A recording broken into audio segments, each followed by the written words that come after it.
اب اس کے ساتھ ہی ناظرین آپ کو بتائیں کہ چشتیہ گورنمنٹ کے تمام گرلز بوائز اسکولوں کے اساتذہ کرام کی جانب سے پنجاب گورنمنٹ کی ظالمانہ پالیسیوں کے خلاف احتجاجی ریلی نکالی گئی۔ Rally government girls high school سے شروع ہو کر ختم نبوت چوک پر پہنچ کر اختتام پذیر ہوئی۔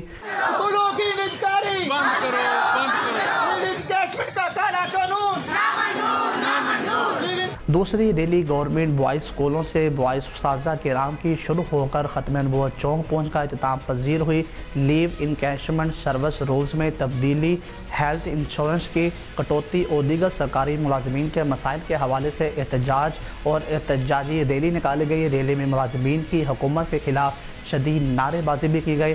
اساتذہ کا کہنا ہے کہ پنجاب حکومت ملازمین پر ظلم بند کرے، سرکاری ملازمین کی گرفتاری غیر قانونی ہے، ان کو فوری رہا کیا جائے۔ ریلی کے دوران گرفتار قائدین کو جلد رہا کرنے کا مطالبہ کیا گیا ہے۔ اساتذہ نے دھمکی دی ہے کہ جب تک ہمارے مطالبات نہیں مانیں گے اس وقت تک اسکولوں کی تعلیمی سرگرمیاں معطل رہیں گی۔